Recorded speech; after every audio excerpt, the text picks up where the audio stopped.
오늘이 우리 교단에는 특수전도 주일이면서 동시에 통일주일로 지키고 있습니다.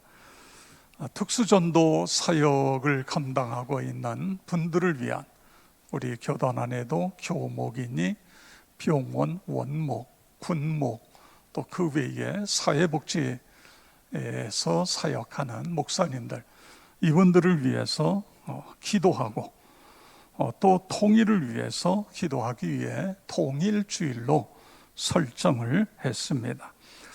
김진웅 목사님이 6.25 전쟁에서 일어난 5가지 기적이라는 글을 썼는데, 그 글을 요약하면 첫 번째 기적은 1950년 6월 25일 새벽 4시 북한 김일성 군대 12만의 침공으로 6.25 전쟁이 시작이 됩니다. 이 전쟁은 100% 패할 수밖에 없는 그런 전쟁이었어요. 그런데 미군을 위시한 유엔군의 신속한 참전이 이루어집니다. 유엔 안전보장 이사회의 5개국인데 5개국이 다 동의를 해야 파병이 돼요. 그런데 소련의 그 대표가, 말리크라고 하는 대표가 결석을 합니다.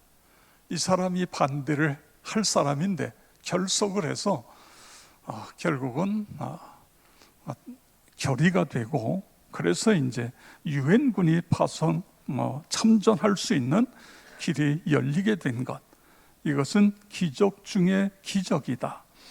두 번째 기적은 김일성과 박헌영이 소련의 스탈린에게 탱크 240대를 제공받아서 남침해서 3일 만에 서울을 함락시킵니다. 그런데 서울에서 3일 동안 머물었던 거예요. 그 이유, 구체적인 이유는 모르지만 결국 하나님께서 섭리하셔서 어떤 이유에선지 3일 동안 서울에 머물므로 낙동강에 우리 국군이 다시 정비할 수 있었고, 유엔에서는 신속하게 결정해서 일본에 있는 미국 군대를 한국에 투입할 수 있는 그런 시간을 볼 수 있는 이런 일이 일어난 것이 두 번째 기적이고, 세 번째 기적은 대한민국 탄생 자체가 기적이라는 것입니다. 1945년 8월 15일 일본 패망으로 일본 통치가 갑자기 끝나면서 38선이 생깁니다. 남쪽에는 미군이 진주하여 미군정이 시작됩니다. 3년 동안 미군정 기간 동안에 여론조사를 했어요. 앞으로 세워질 대한민국은 공산주의를 택할 것인가, 민주주의를 택할 것인가. 그런데 놀랍게도 78%가 공산주의를 택한 것입니다. 얼마나 가난하고 어려웠어요. 그러니까 똑같이 잘 살자, 그러니까 거기가 좋다고 78%가. 그리고 그뿐만 아니라 박헌영이 이끄는 공산당은 100만 명 가까운 당원을 확보하고 있었습니다. 그래서 박헌영은 인민공화국을 설립을 선포를 해버립니다. 근데 미 군정이 그것을 인정하지 않고 유엔 감시하에 총선거, 국민이 대통령을 선출하는 방안으로 이끌었습니다. 근데 여기에 박헌영의 치명적인 실책이 나옵니다. 공산당 100만 내 운영 자금을 위해서, 그리고 이 대한민국의 어떠한 경제적인 혼란을 빠뜨리려고 많은 위제 지폐를 만든 거예요. 그런데 이걸 추적하다 보니까 박헌영까지 올라가요. 그래서 박헌영은 갑자기 이 관 속에 숨어서 시체처럼 그렇게 북한으로 도망을 갑니다. 그러면서 반공정신, 자유민주주의 주창자인 이승만 박사가 초대 대통령이 될 수 있고, 해방 후 격렬했던 좌우 대립에서 자유민주주의 세력이 전국을 주도할 수 있게 되어졌다. 이게 하나님께서 함께 하신 사건이다. 네 번째 기적은 메가더 장군의 인천 상륙 작전입니다. 모두가 반대해요. 지형 지세가 대규모 작전을 할 수 있는 그런 게 안 된다. 거기다가 간만의 차이가 얼마나 심합니까, 인천이. 그래서 이건 안 된다. 그렇게 이야기를 합니다. 그랬더니 메가더 장군이 그러니까 성공한다. 김일성은 인천 상륙 작전은 불가능하다 생각할 것이기에 이 작전은 성공할 것이다. 그래서 1950년 9월 15일 상륙 작전을 강행하고 대승리를 이끌게 됩니다. 그래서 인민군 전선은 질이 멸렬하게 무너졌고 분리하기만 했던 전세가 단번에 완전히 바뀌는, 이것도 역시 하나님의 기적적인 사건이다. 다섯 번째는 김일성과 박헌영이 소련 스탈린에게 남한을 점령하는 건 일주일이면 충분합니다. 서울을 점령한 20만 남노당 당원들이 폭동을 일으키면 금방 끝납니다. 그런데 어떤 일이 일어나느냐 하면, 박헌영이 이 위조 집회 때문에 이제 북한으로 도피하고 그 뒤를 이어서 홍민표라는 사람을 남노당 총책으로 세웁니다. 그리고 이 사람에게 2천만 원을 줘서 1만 개의 폭탄을 가지고 완전히 남한을 불바다로 만들고, 그리고 9월 20일 날 인민공화국을 위한 총선거를 실시해라, 지령을 내려. 홍민표라는 사람이 아무리 생각해도 이거는 승산이 없어요. 안 됩니다. 해라. 안 됩니다. 결국 이 사람이 서울시당 소속 16명의 핵심 간부들을 설득해서 함께 전향을 해버립니다. 그러자 이승만 정부는 전국에 있는 남노당원들에게 자수할 기회를 주어서 33만 명이 결국 자수하고 돌아오게 되어지는 거예요. 이것이 남한에 있던 남노당의 이 체계가 흔들어지게 되고 결국은 무너지게 되어지는 그런 기적적인 사건이었다. 그 외에도 흥남 부두 철수 사건 작전이라든가, 또 남쪽에 반공포로가 17만 명이었는데 10만 명이 북한으로 가지 않는다는 거예요. 그런데 미국은 돌려보내라. 이승만 대통령이 안 된다. 그래서 10만 명을 풀어줍니다. 이 일로 인해서 결국 미국과 한국이 군사 동맹을 맺음으로 70여 년 동안 많은 일들이 있었지만 이 나라가 이렇게 세워졌고 오늘의 대한민국을 세울 수 있는, 저는 이 글을 읽으면서 하나님께서 이 나라를 세우셨고 지키셨고 인도하셨구나. 우리가 애국가를 부를 때 하나님이 보호하사 대한독립 만세, 하나님이 지키시고 보호하셨구나. 성도 여러분, 그렇습니다. 우리가 하나님 앞에 기도하면서 남북평화통일인데, 이 남북평화통일은 복음을 통해서 남북평화통일이 이루어져야 돼요. 그렇게 기도하시기 바랍니다. 그리고 동시에 선교 한국이 돼서 한국을 통하여 땅끝까지 주의 복음이 전해지는 그 나라가 속히 올 수 있도록 인도하여 주시옵소서. 금년 총회에서는 우리 교단의 북한선교위원회를 항전위원회로 바꿨어요. 이게 무슨 이야기냐 하면, 이제는 북한의 이 통일의 시기가 점점 가까이 다가오고 있고 이건 긴급을 요하는 사건이다, 그런 이야기인 것입니다. 통일의 시간표, 하나님의 시간표가 점점 가까이 다가오고 있습니다. 밤이 깊으면 새날이 오는 것처럼 북한의 새날도 점점 밝아오고 있는 것입니다. 그렇기 때문에 우리는 기도해야 됩니다. 하나님, 이 놀라운 십자가와 부활의 복음이 우리를 변화시킬 뿐만 아니라 저 북한 땅도 변화시킬 수 있도록 하나님 길을 열어 주시옵소서. 나와 여러분 모두가 그렇게 기도하시기를 바랍니다. 예수님께서 8가지 복을 말씀하셨지요. 그 중에 7번째가 오늘 5장 9절에 있는 화평케 하는 자는 복이 있나니 그들이 하나님의 아들이라 일컬음을 받을 것이며 아멘. 이 화평케 하는 자의 원어는 평화를 만들기 위해 노력하는 사람, 그런 뜻입니다. 이 말씀은 진정한 평화가 깨진 상태를 전제로 해서 하신 말씀이에요.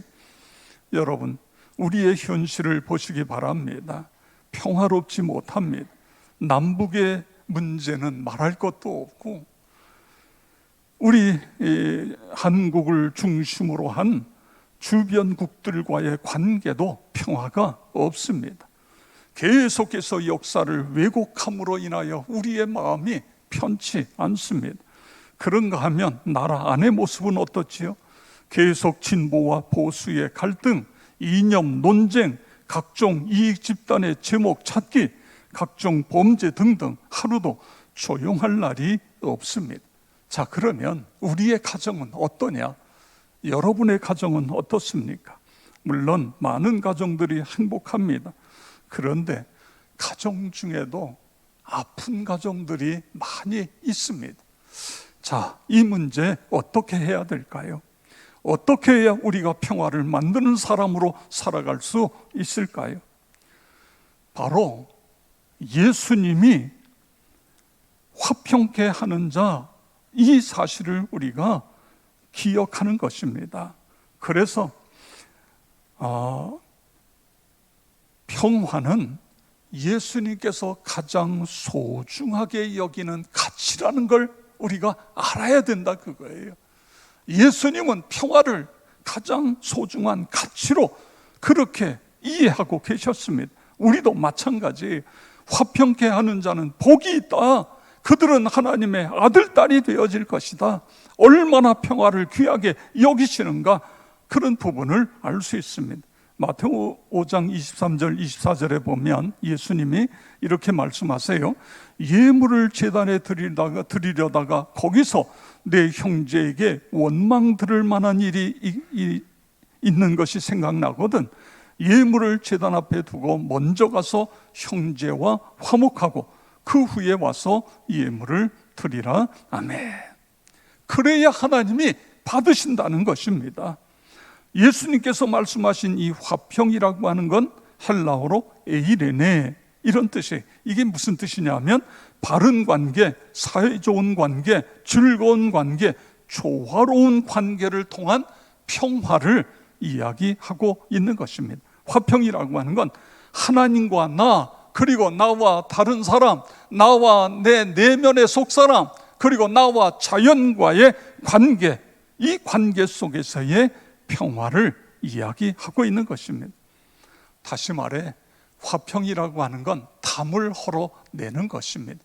하나님과 나의 담, 나와 다른 사람과의 막힌 담, 나와 내 속사람과의 담, 그리고 나와 자연과의 담, 이 담을 헐어내는 것을 말하고 있는 것입니다. 여러분, 왜 평화가 중요할까요? 왜 예수님께서는 화평케 하는 자가 복이 있다, 8가지 복 가운데에 이 복을 이야기하셨을까요? 반대로 한번 생각해 보세요. 평화의 반대, 분쟁, 다툼, 시기, 싸움, 전쟁. 결국 평화의 반대는 서로 피차 망하는 것입니다. 그래서 평화를 중요하게 여기고 있어요. 로마의 정치가 키케로는 나는 가장 정의로운 전쟁보다 가장 불공평한 평화를 즐긴다, 이런 이야기를 했습니다. 다이너마이트를 발명한 스웨덴의 노벨은 이 다이너마이트를 만들고 이것이 문명에 기여할 것을 생각하니까 너무너무 감사한 거예요. 그래서 이 다이너마이트를 이제 다량으로 생산할 수 있는 공장들을 짓고 많이 생산해냅니다. 그런데 이게 웬일이에요? 이것이 사람을 살상하는 무기가 되는 거예요.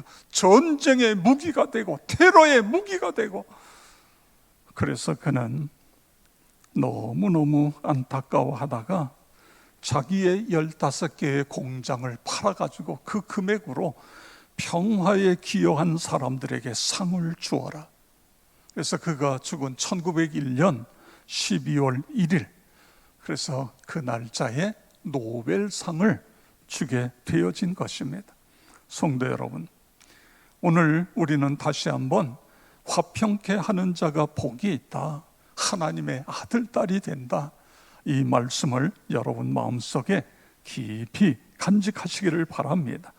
그래서 우리가 어디에 있든지, 가정에 있으면 가정의 평화, 일터에 있으면 일터의 평화, 교회에 있으면 교회의 평화, 어디에 있든지 평화, 평화의 사람, 나와 여러분 모두가 그렇게 되어지기를 축복합니다. 자, 그러면 평화의 사람이 되어야 되는데 어떻게 해야 평화의 사람이 되느냐, 그거예요. 예수님이 평화를 주시는 분임을 여러분 믿으시기 바랍니다. 요한복음 14장 27절 함께 읽겠습니다. 평안을 너희에게 끼치노니 곧 나의 평안을 너희에게 주노라. 내가 너희에게 주는 것은 세상이 주는 것과 같지 아니하니라. 너희는 마음에 근심하지도 말고 두려워하지도 말라. 아멘. 예수님이 십자가에 죽으신다는 이야기를 하니까 제자들이 불안하고 두려워하고 근심하고, 예수님 말씀하십니다. 나의 평안을 너희에게 준다. 내가 주는 것은 세상이 주는 것과 같지 않다. 이게 무슨 이야기죠? 상황과 관계없다, 그거예요.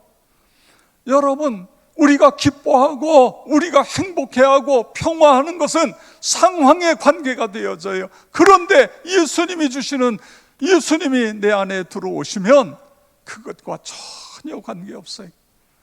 상황은 나아지지 않았어요. 똑같아요. 옛날이나 지금이나. 그런데 예수님이 나의 주인이 되시는 순간 내가 달라져요. 전혀 상황이 바뀌지 않았는데 내 마음에 기쁨이 있어요. 감사가 있어요. 찬송이 있어요. 행복해져요. 예수님이 주시는 평화가 내 안에 자리 잡기 때문에 그런 것입니다. 그뿐만 아니라 이 평화는요, 관계 안에의 평화인 것입니다. 요한복음 20장 19절 20절을 보세요. 이날 곧 안식 후 첫날 저녁 때에 제자들이 유대인들을 두려워하여 모인 곳에 문들을 닫았더니 예수께서 오사 가운데 서서 이르시되 너희에게 평강이 있을지어다. 이 말씀을 하시고 손과 옆구리를 보이시니 제자들이 주를 보고 기뻐하더라. 아멘. 이게 무슨 내용이죠? 예수님 부활하셨다는 거예요. 그런데 그 부활하신 예수님을 못 만났어요. 제자들은 지금 집에서 한 군데서 모여서 두려움에 떨고 있어요. 근데 거기에 예수님 오셨어요. 그리고 예수님께서 그 제자들에게, 두려움에 떨고 있는 제자들에게 내 평안을 너에게 준다. 내가 주는 것은 세상이 주는 것과 같지 않다. 그렇습니다. 두려워하지 마라. 너희에게 평강이 있을지어다. 성도 여러분, 예수님이 주시는 것은 상황과 관계없을 뿐만 아니라 관계 속에서의 평화인 것입니다. 이 평화를 누리기 위해서 중요한 것은 예수님을 나의 주인으로 모셔야 된다. 여러분, 똑같이 예수 믿잖아요. 같이 예배를 드려요. 그런데 어떤 사람은 365일이 천국이에요. 그런데 어떤 사람은 예수를 믿으면서도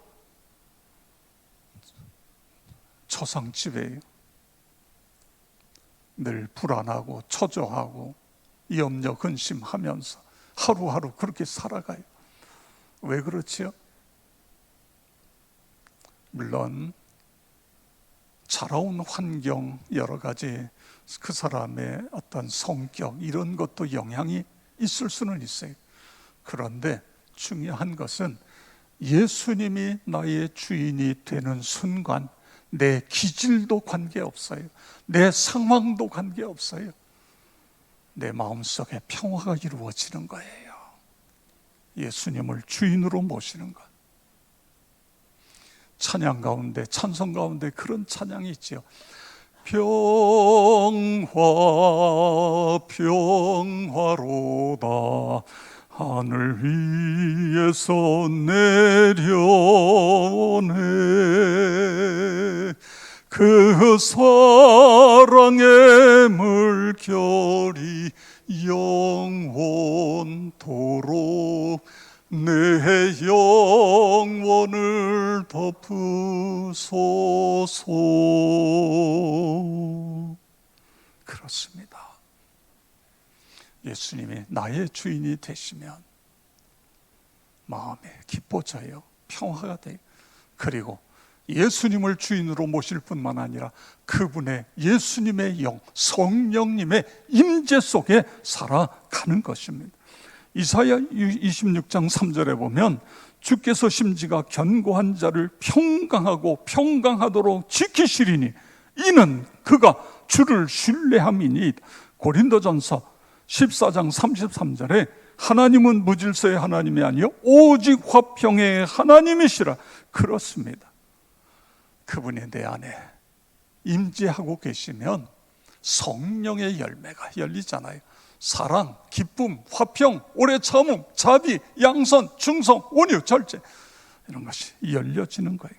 그 다음에 그런데 여러분 우리가 예수님의 임재 속에 365일을 살고 5년, 10년, 20년 계속 그렇게 살아가는 것 물론 그러면 좋은데 때로는 우리의 신앙이 떨어질 때가 있어요.